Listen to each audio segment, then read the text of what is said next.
Hi, I'm John Green. I'm Aaron Carroll. And today's the first of two videos where I'll be asking questions that you asked Aaron about healthcare, and he'll be answering them. Looking forward to it.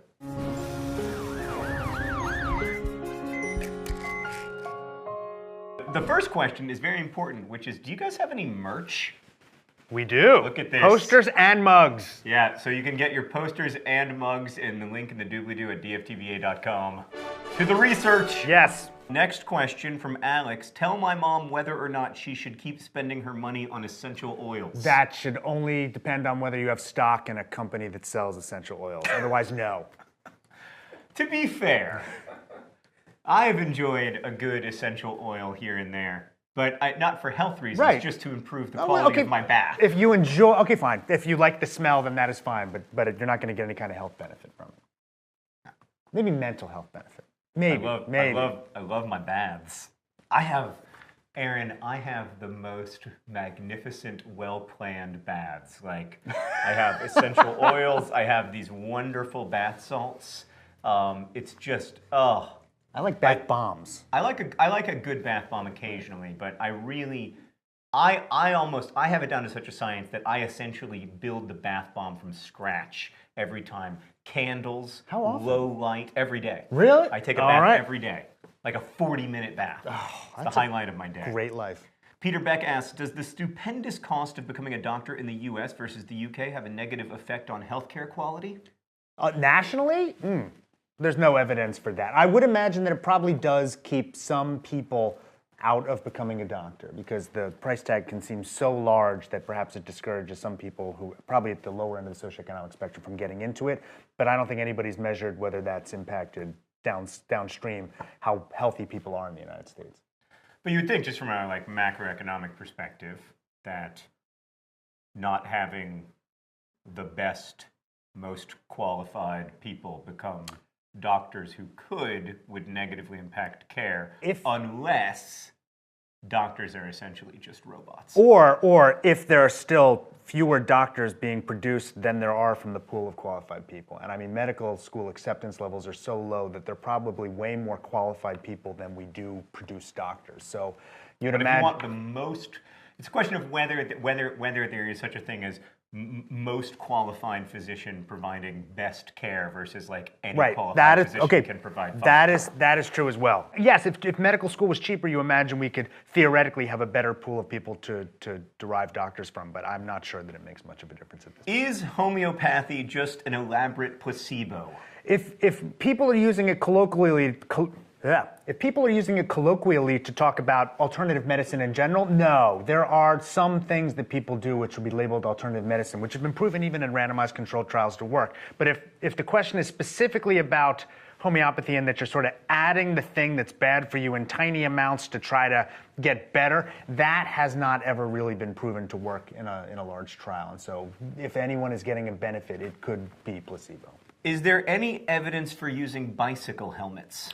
Sure. None of it is in randomized control trial. I mean, we're not randomizing kids to wear or not wear a bicycle helmet, letting them have an accident and seeing if they get hurt. But there are large cohort studies which show that wearing a bicycle helmet is significantly associated with a lower risk of head injury. Now, whether that's because the actual helmet is protecting your head or because kids who wear bicycle helmets ride more safely or are more aware of cars, we don't know. But who cares? The act of wearing a bike helmet significantly reduces the risk of head injury. Is a detox necessary?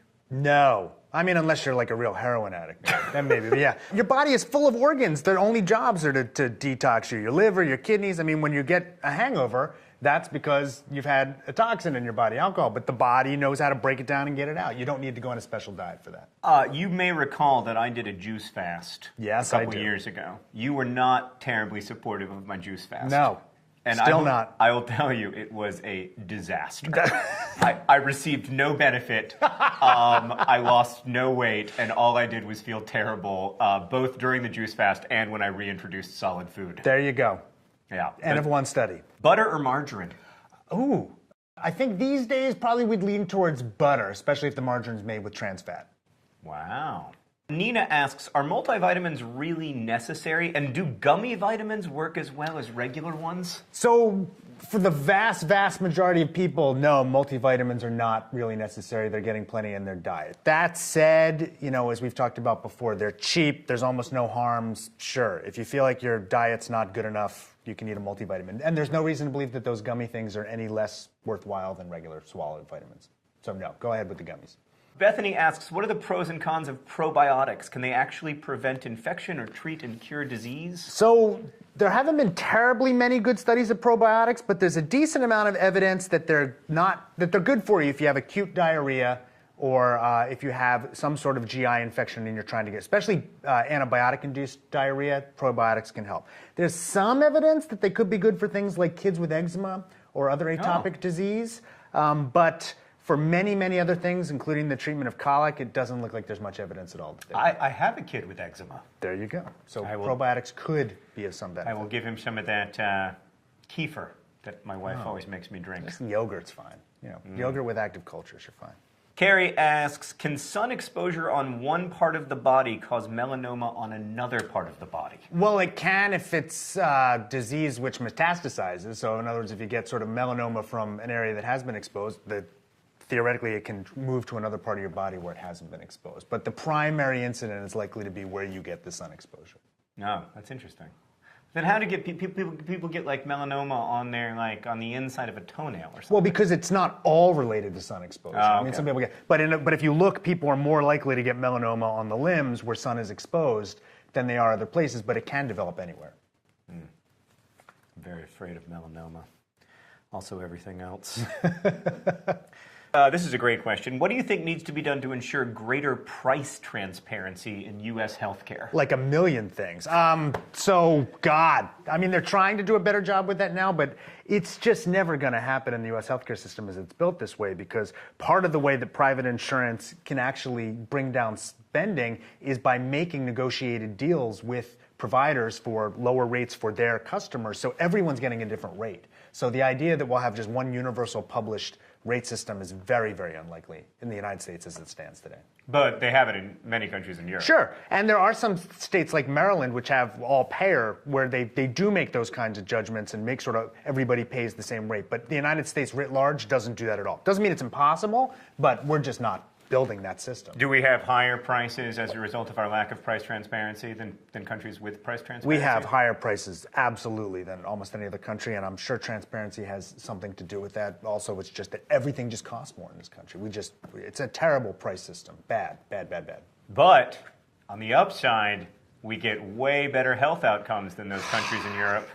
Okay. Don't we? No! Dang it! No! In some things, in some areas, we absolutely do very well. Like if I need a heart-lung transplant, I'd like to be in the United States. But, if you need regular run-of-the-mill health care, sometimes the big outcomes that we care about at a population level are better in many, many, many other countries than they are here. All right. We do have a lot of MRIs and CAT scanners. If that's your metric of quality, go USA. We're like number 2. You know who doesn't have a single MRI machine? The 90 million people in Ethiopia. That is true. It's amazing. It is. It's just astonishing. Yep. We have like 50 within the city of Indianapolis. There are probably some in our sight line. Right. It's like they're like Starbucks. Yes, exactly. There's one on every There's probably corner. like a roving MRI machine in a van around here somewhere. I don't understand why we don't just fly one over. We don't need to to Ethiopia. To Ethiopia. Well, because we can't bill very much for it, probably. That's the problem. The price would be lower. Okay, this is from Troy. I think this is for both of us. What is your biggest health-related challenge, and what are you doing to address it? Mine is probably ulcerative colitis. I have a chronic illness, and so I take medication and I take care of my health, and I go to the doctor, and I do have my regular colonoscopies, and I do everything I'm supposed to do for that. I also have to have regular colonoscopies because of polyps, but probably my biggest health problem is my anxiety disorder. Same thing. I'd rather have my anxiety disorder than you see. But it's just, you treat it like a chronic illness. What do you think is the worst disease that you could have? Kiki asks. That's something I spend a tremendous amount of time thinking about, Kiki, so thank you for your question. See, well, you're helping his anxiety right now, too, so good job. That's a personal thing too. It's like, because it depends, like worldwide or personal. I would hate any disease which removed my mental faculties and left me perhaps on a slow degenerative loss in that area. I mean, that would be really bad for Like me. Alzheimer's or... Yeah, I think even worse. It's like just the idea that I could, yes, that would be bad. And especially if you were aware of it. Yeah. Well, thanks for the downer, Kiki. We have to stop now for anxiety Now we're in purposes. a dark place. Right. There's a lot of diseases I wouldn't like to have. Thanks for mentioning how many there are. Dystonia, like one of those really weird neurological. But yeah, I think I would be more concerned, I think, about losing my mental than my physical. But if you lose your physical in such a way that you lose the ability to communicate, then, I mean, it does affect. Then you're sort of stuck inside of yourself. That's scary to me.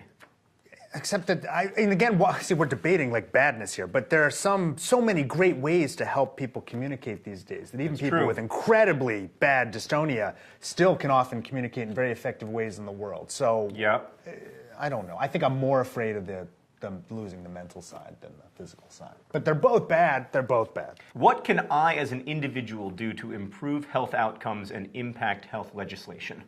Vote. Vote for people who are supporting legislation or policy changes that you endorse. Aaron, thank you for answering all of our questions. Thank you for asking them. I am terrified, but also informed.